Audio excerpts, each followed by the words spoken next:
여러분들이 저를 보시면 뭐 이렇게 느끼시겠지만 저는 이제 책을 굉장히 좋아하는 지적인 목사거든요. 책 읽기를 밥 먹기보다 좋아하고 또 늘 독서를 즐거워하는 그런 목사인데요. 못하겠네요. 그래서 저는 이제 좋아하는 작가의 책이 나오면은 항상 이제 사서 읽습니다. 소설가들도 많이 좋아하는데 소설가 중에서는 특히 요 네스베라고 하는 노르웨이의 추리 소설가가 있습니다.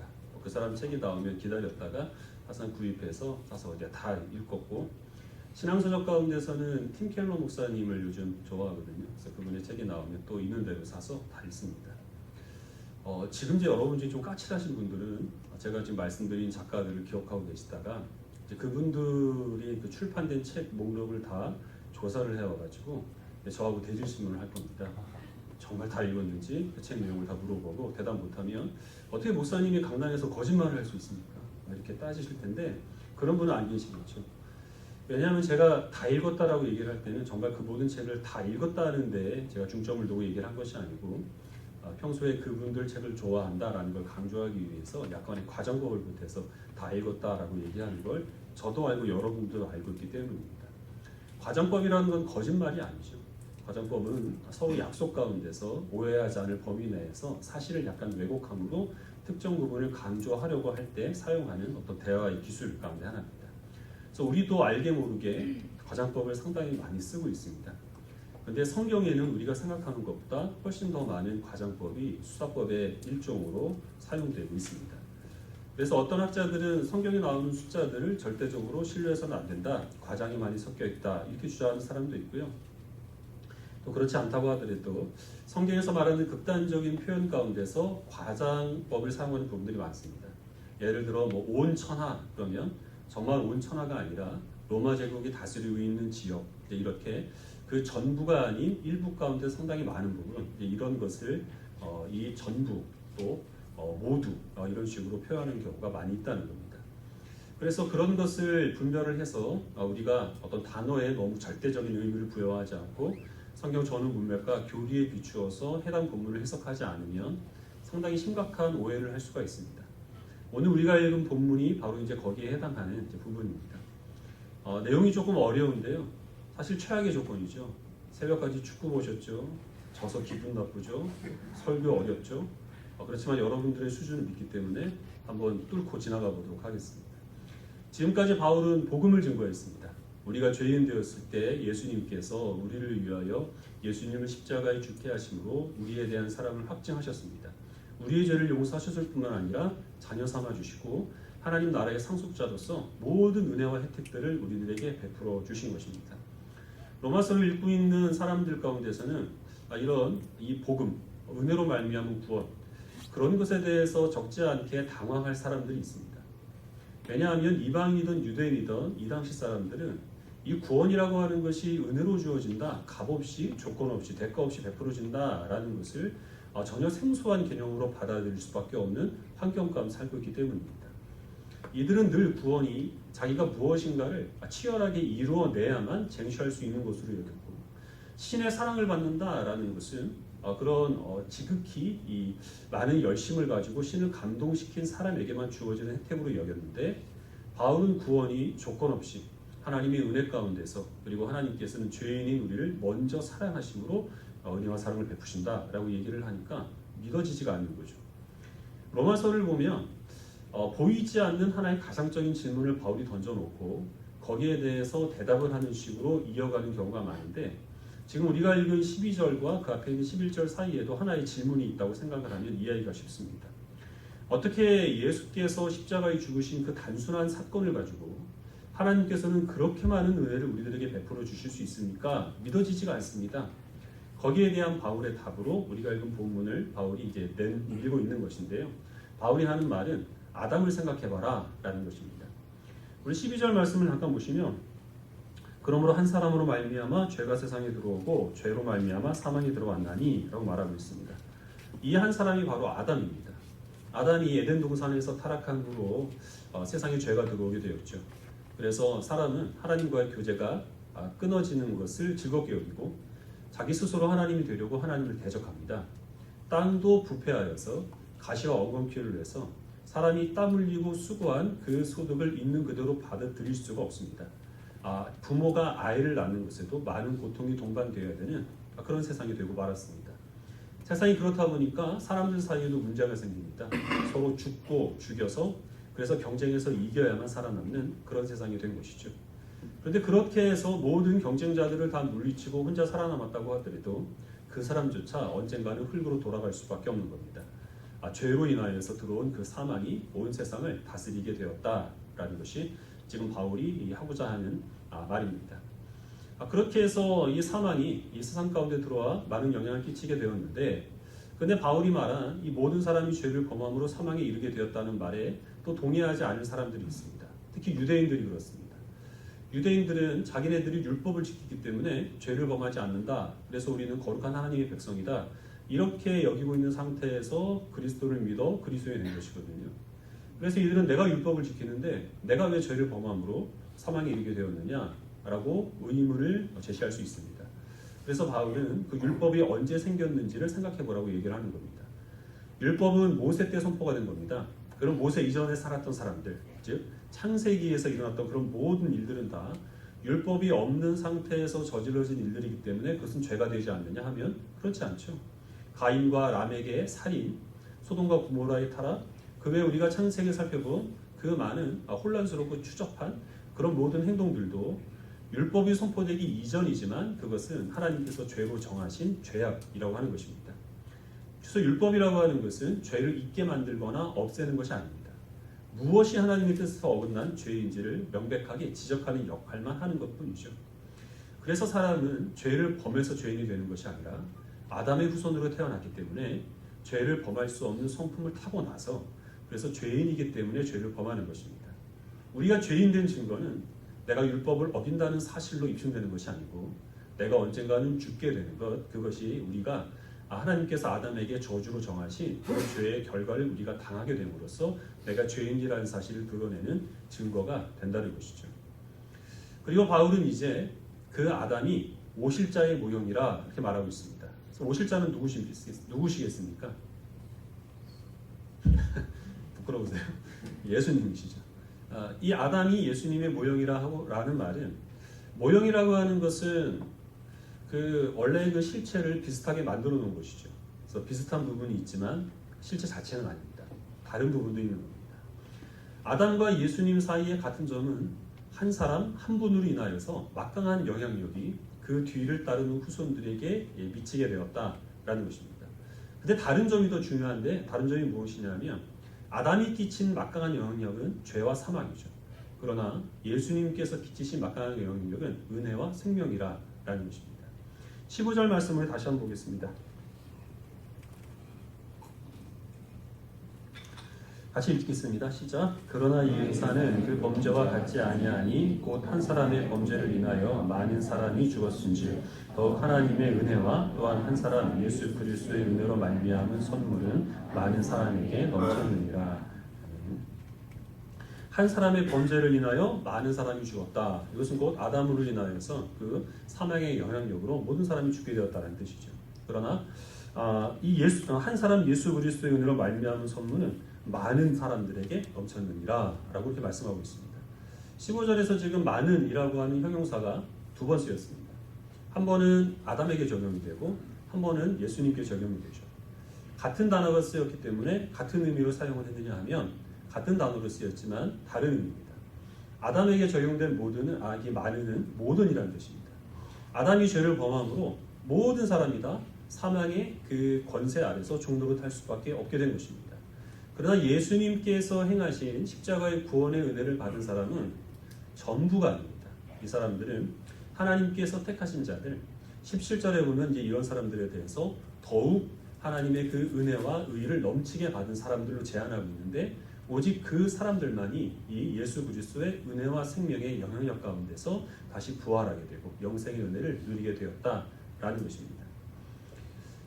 이제 이 부분에 대해서 같은 단어를 썼기 때문에 똑같이 해석을 해야 한다라고 그렇게 주장하게 됨으로써 많은 오류가 발생하게 되는데요. 바울이 지금 여기에서 예수님과 이 아담을 1대1로 대칭하고 있는 이유는 예수님과 아담이 지금 같은 차원에서 그 일을 행한다라는 것을 드러내기 위함이 아니라 예수님께서 십자가를 생하신 그 일이 우리 그리스도인들에게 어떤 막강한 은혜의 영향을 끼치느냐라는 것을 강조하기 위해서 이해를 돕기 위해서 아담을 끌어들인 것뿐입니다. 정확하게 1대1로 대칭이 되는 것은 아니라는 것입니다. 우리 고린도전서 12장 말씀을 같이 보겠습니다. 15장입니다. 고린도전서 15장 말씀을 보겠습니다.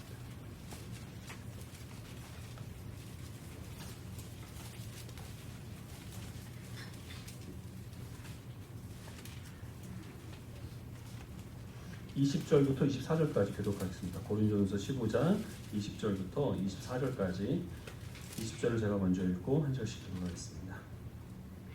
그러나 이제 그리스도께서 죽은 자 가운데서 다시 살아나사 잠자는 자들의 첫 열매가 되셨도다.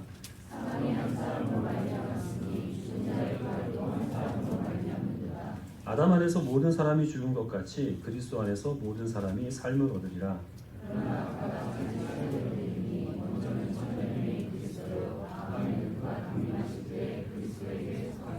겠습니다. 그 후에는 마지막이니 그가 모든 통치와 모든 권세와 능력을 멸하시고 나라를 아버지 하나님께 바치리라. 이 부분에서 로마서 5장과 바울이 같은 말을 하고 있는 구절이 있는데 22절 말씀이죠. 여기 보시면 아담 안에서 모든 사람이 죽은 것 같이 그리스도 안에서 모든 사람이 삶을 얻으리라 라고 말하고 있습니다. 바뀐 단어가 있습니다. 많으니 여기에서는 모든으로 바뀌어서 두 차례가 사용이 되었습니다. 그래서 이 아담이 이 행한 죄 때문에 모든 사람이 죽은 것처럼 예수님께서 이루신 십자가의 대속의 은혜 때문에 가릴 것 없이 제한 없이 모든 사람들이 다 영생과 부활과 구원을 누리게 될 것이다 라고 주장하는 사람들을 만인구원론자 또는 보편구원론자 그렇게 우리는 부릅니다. 그래서 만인구원론자들은 아담과 예수 그리스도가 정확하게 1대1로 대칭이 되기 때문에 아담이 그 죄의 영향을 온 세상 가운데 끼쳤다고 한다면 당연히 예수님도 그 영향력을 온 세상 가운데 끼친 것이다 이렇게 얘기를 합니다. 그래서 구원이라고 하는 것은 하나님이 주권적인 선택으로 이루어지는 것이 아니라 예수님께서 십자가에서 모든 사람을 위하여 구원의 문을 활짝 여셨는데 그 구원의 문에 내가 들어갈 것인지 말 것인지를 스스로 결정을 해서 자기 의지로 그 구원의 문에 들어간 사람들이 구원을 받는 것이다 이렇게 주장을 하게 된 것입니다. 그것을 뿌리로 하여서 감리교, 성결교, 순복음 이제 이런 교파들이 나오게 된 겁니다. 이 사람들은 신학은 다르지만 이단은 아닙니다. 근데 거기서 한 발자국 더 나아가면 종교다원주의가 됩니다. 예수님께서 모든 사람들에게 구원을 베풀어 주셨고 죄와 사망은 이미 십자가에서 그 흔적을 가렸기 때문에 지옥에 갈 사람은 아무도 없다는 겁니다. 아담으로 인해서 모든 사람들이 다 죽음의 저주를 받았던 것처럼 예수님 한 사람을 인하여서 모든 사람들이 다 구원을 받는 것이 마땅한 것이 아니냐. 모든 종교에 다 구원이 있고 사람은 굳이 예수님을 믿거나 교회를 다니거나 착하게 살지 않아도 다 천국에 가고 지옥이라는 것은 이 세상 더 이상 이 세상에는 존재하지 않는다. 이제 이렇게까지 가게 되면 그건 명백한 이단이 되는 것이죠. 제가 만약에 목회자이거나 기독교인이 아니거나 아니면 개혁 신학을 공부한 목회자가 아니라고 한다면 저도 어쩌면 보편 구원론자가 되었을 수도 있습니다. 왜냐하면 굉장히 매력적이거든요. 낳자마자 죄를 범할 틈도 없이 숨쉴 겨를도 없이 그렇게 죽는 영아들이 세상에 있습니다. 자기 어떤 그 지식을 가지고 복음을 이해하거나 또 자기 의지를 가지고 예수님께 대한 신앙을 고백할 수 없는 그런 지적인 장애를 타고 태어난 그런 사람들도 세상에 있습니다. 교회가 없는 곳에 자라나서 복음을 한 번도 듣지 못하고 평생을 보낸 사람들도 있습니다. 내 가족과 이웃과 친구 가운데서 교회를 다니는 나보다 훨씬 더 착하고 정의로운 사람들도 있습니다. 근데 그 사람들이 예수님을 믿지 않는 것은 하나님의 택하심을 받지 못한 결과인데 하나님께서 그들을 택하지 않으심으로 그들이 죽어서 지옥에 가야 된다는 것은 너무나 불공평하고 불합리하다. 이렇게 생각이 되는 것이 사실은 타당하죠. 그에 비해서 예수님께서 죄와 사망의 권세를 십자가에서 완전히 멸하셨기 때문에 하나님은 그 어떤 사람도 지옥에 보내지 아니하시고 모든 사람들을 다 구원하신다라는 게 훨씬 더 합리적이고 감정적으로도 받아들이기가 쉽고 그리고 또 은혜롭기까지 합니다. 그럼에도 불구하고 우리가 보편 구원을 받아들일 수 없는 이유는 무엇이냐면 성경에서 명백하게 그것을 부인하고 있기 때문입니다. 우리가 읽은 로마서 5장에서는 바울은 죄와 사망의 권세로 인하여서 사망의 왕노릇하는 대상은 모든 사람이지만 그러나 예수 그리스도의 그 은혜로 말미암아 생명 안에서 왕노릇하는 사람들은 더욱 예수 그리스도로 인한 은혜와 의를 넘치도록 받은 사람들로 한정하고 있습니다. 우리가 읽은 이 고린도전서 15장에서도 역시 마찬가지인데요. 23절 말씀해 보면 그러나 각각 자기 차례대로 되리니 먼저는 첫 열매인 그리스도요 다음에는 그가 강림하실 때 그리스도에게 속한 자요 라고 그리스도에게 속한 자가 이 부활의 그 영광을 누리게 될 것을 또한 한정하고 있습니다. 또 이것뿐만이 아니라고 하더라도 바울은 분명히 이 구원받을 사람이 있는 반면에 멸망받을 사람이 있다라고 얘기를 했고 신자의 구원은 오직 하나님의 주권적인 은혜로 말미암아 이루어진다라는 것을 수도 없이 그의 그 서신서에서 강조를 했습니다. 무엇보다 만약에 구원이 모든 사람들에게 허락되는 것이라고 한다면 바울을 비롯한 사도들이 목숨을 걸고 예수 그리스도의 복음을 전할 이유가 없습니다. 내버려두면 알아서 천국 갈 사람들인데 왜 굳이 그렇게 그들을 천국 문으로 이끌려고 그들이 수고를 했겠습니까? 구원이 만약에 하나님의 주권적인 선택이 아니라 우리의 의지로 이루어지는 것이라고 한다면 우리는 그 누구도 나의 구원을 확신할 수 없습니다. 내가 내 신앙대로 고백한 대로 우리는 결코 살 수 없어요. 우리가 기도를 통하여 찬송을 통하여 하나님께 아는 대로 우리는 다만 한 시간도 세상에 나아가서 우리의 고백대로 살 수 없습니다. 그런데 내가 내 의지로 예수님을 믿어 주님을 나의 구세주로 영접한다고 내 입으로 고백한다고 한들 그것이 진짜라는 것을 우리는 무엇으로 확신할 수 있겠습니까? 시시각각 흔들리는 것이 우리의 믿음이고 늘 변하는 것이 우리들의 성품입니다. 그러나 변치 않은 하나님의 주권적인 선택에 우리의 구원의 근거가 있을 때 우리는 우리의 그 구원에 대해서 의심치 않고 구원받은 내가 무엇을 해야 할 것인가 라는 것을 생각을 하면서 정말 의미 있고 가치 있는 인생을 살 수 있게 되는 겁니다. 보편구원은 참 매력적으로 보입니다. 그러나 그것은 매력적으로 보이기만 할 뿐 그것을 인정하게 되면 정말 말할 수 없는, 걷잡을 수 없는 많은 오류가 그 뒤를 따르게 됩니다. 지옥을 인정하지 않으면 사람들은 하나님을 두려워하지 않습니다. 결국 세상이 방종 가운데 빠질 수밖에 없는 것입니다. 신자의 구원이 사람에게 달려있다라고 얘기를 하면 우리들은 다 나의 구원을 이루기 위하여서 더 많은 열심, 더 많은 헌신, 천국에 가기 위하여서 어떤 교회의 요구에 순종하라는 그런 복음과는 동떨어진 그런 명령만이 강단에서 차고 넘치게 될 뿐입니다. 우리가 이해되진 않는다고 하더라도 하나님께서 말씀하시니 우리들은 보편 구원이 아니라 하나님께서는 오직 주님이 택하신 자들만을 위하여서 예수 그리스도의 생명의 능력을 허락하여 주신다는 이 제한속죄의 교리를 받아들여야 하는 겁니다. 그럼에도 불구하고 우리들은 여전히 감정적으로 받아들이지 않는 부분들이 있습니다.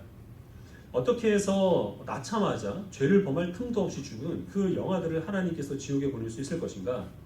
자기 의지로 복음을 이해할 수 없는 장애인들을 이 지옥에서 고통당하는 것을 하나님이 기뻐하실 분인가?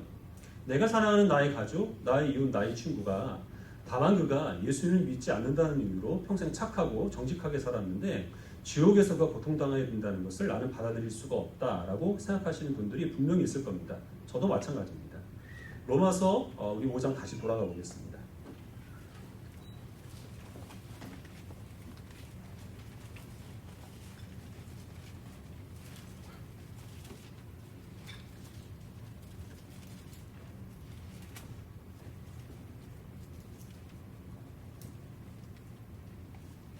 (5장 15절) 우리 같이 다시 한번 읽어보도록 하겠습니다. 시작. 그러나 이 은사는 그 범죄와 같지 아니하니 곧 한 사람의 범죄를 인하여 많은 사람이 죽었은즉 더욱 하나님의 은혜와 또한 한 사람 예수 그리스도의 은혜로 말미암은 선물은 많은 사람에게 넘쳤느니라. 아멘. 한 사람 아담의 범죄로 인하여서 많은 사람이 죽었다라고 얘기를 하고 있어요. 그러나 예수 그리스도로 말미암아 주어지는 그 은혜의 선물로 인하여서 더욱 많은 사람들이 넘치게 되었다라고 말하고 있습니다. 더욱이라는 말을 썼죠. 바울은 이 더욱이라는 말을 쓰기 위해서 여기서 모두가 아니라 많은이라는 표현을 쓴 겁니다. 17절을 또 보겠습니다. 같이 읽겠습니다. 시작. 한 사람의 범죄로 말미암아 사망이 그 한 사람을 통하여 왕노릇하였은즉 더욱 은혜와 의의 선물을 넘치게 받은 자들은 한 분 예수 그리스도를 통하여 생명 안에서 왕노릇하리로다. 한 사람 아담의 범죄로 인하여서 모든 사람들이 이 사망의 종노릇하게 되었습니다. 그러나 예수 그리스도의 은혜로 인하여서 생명 안에서 왕노릇하는 사람들은 더욱 넘치는 은혜를 받았다라고 이야기를 하고 있습니다. 칼빈이 이 구절들을 해석을 할 때 이것을 이렇게 얘기를 합니다. 이 더욱은 수적인 무죄를 얘기한다라는 것입니다.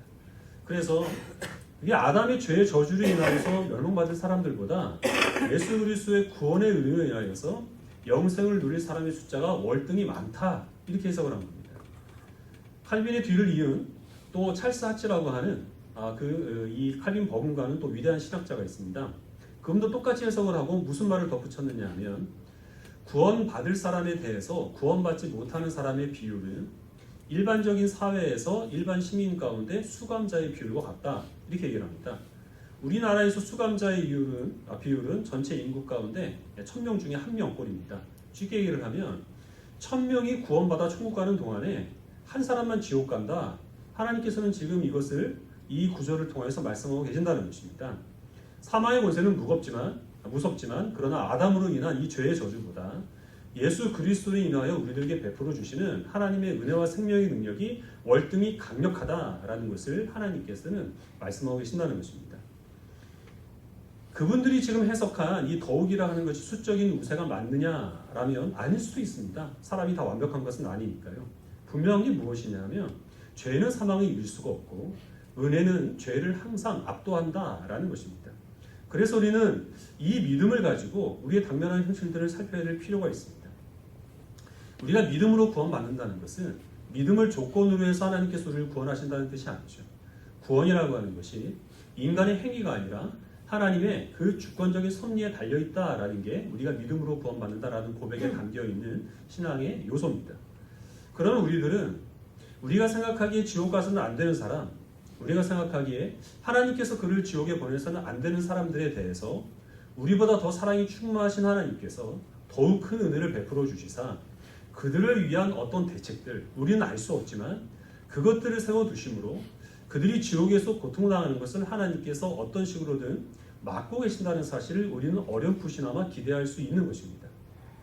비록 그들이 예수 그리스도를 믿지 않는 죄 때문에 사망의 그 권세 가운데 놓여 있고 하나님께서 그들을 우리와 같은 천국에서 영생을 누리게 하시지는 않을지라도, 그러나 우리가 지금 생각하고 있는 것, 하나님께서 그들을 지옥에 보내시면 부당합니다, 이거는 불공평합니다라는 그런 우리들의 모든 의심들이 하나님께서 모든 구원의 역사를 이루신 후에 우리가 하나님 앞에 서게 되었을 때 내가 잘못 생각했습니다, 내가 오해했습니다 라고 하나님의 그 뜻에 순복하게 돼 그날이 있음을 우리는 또한 확실하진 않지만 기대할 수 있는 겁니다. 죄를 범하는 사람들의 그 악보다 그 죄를 용서하시는 하나님의 은혜가 더 강력하고 크시기 때문에 우리는 그런 기대를 가질 수가 있는 것이죠. 비록 우리는 하나님께서 그런 구체적인 계획들을 어떻게 이루실지 알 수 없고 내 기대와는 다르게 정말 하나님의 말씀대로 하나님의 공의로 그들을 심판하실 수도 있습니다. 그렇지만 우리가 모르는 것은 하나님께 맡겨드리고 하나님께서 우리에게 당부하신 일들만 해야 할 줄 압니다. 주님께서 누굴 택하셨고 누구를 구원하실지 우리는 알 수 없기 때문에 때를 얻든지 못 얻든지 우리는 복음을 전하고 그 뒤의 일들은 하나님께 맡겨드리는 일, 그것이 우리들에게 하나님께서 당부하신 일들입니다. 말씀을 한 구절로 보겠습니다. 시편 67편입니다.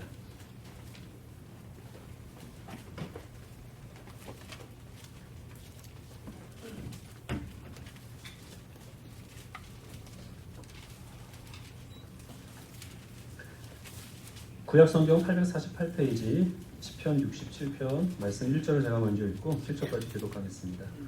하나님은 우리에게 은혜를 베푸사 복을 주시고 그의 얼굴빛을 우리에게 비추사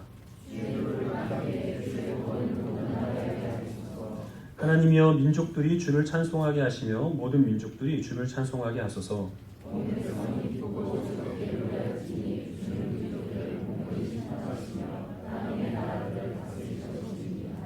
하나님이여 민족들이 주를 찬송하게 하시며 모든 민족으로 주를 찬송하게 하소서.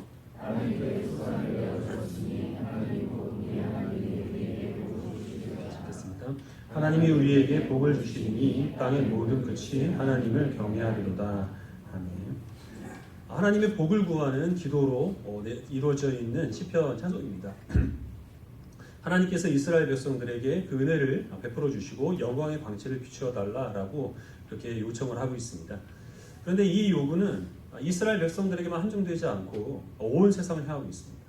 그래서 모든 민족들이 하나님의 그 은혜 가운데서 복을 받은 이스라엘 백성들을 보고 하나님을 경외하고 주님을 찬송하는 일에 동참케 해달라는 그런 소원이 이 안에 담겨 있습니다.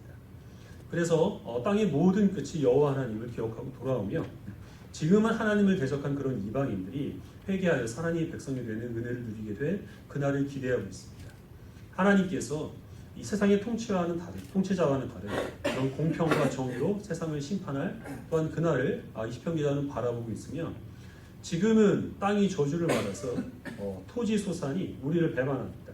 우리의 땀과 수고가 우리의 그 기대를 충족시켜주지 않습니다.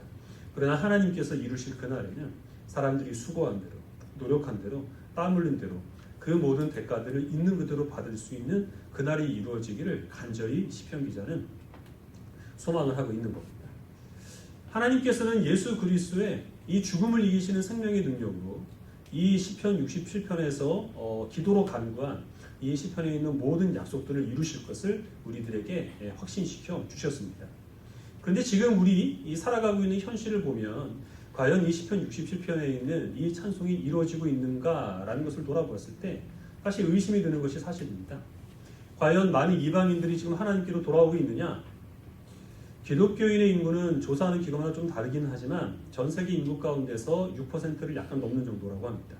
가톨릭 교인들은 그보다 많고 이슬람인들이 무슬림들이 23%입니다. 근데 무슬림들은 워낙 자녀들을 많이 낳기 때문에 점점 더 그 점유율을 높여가고 있는 것이 사실 오늘날의 추세입니다.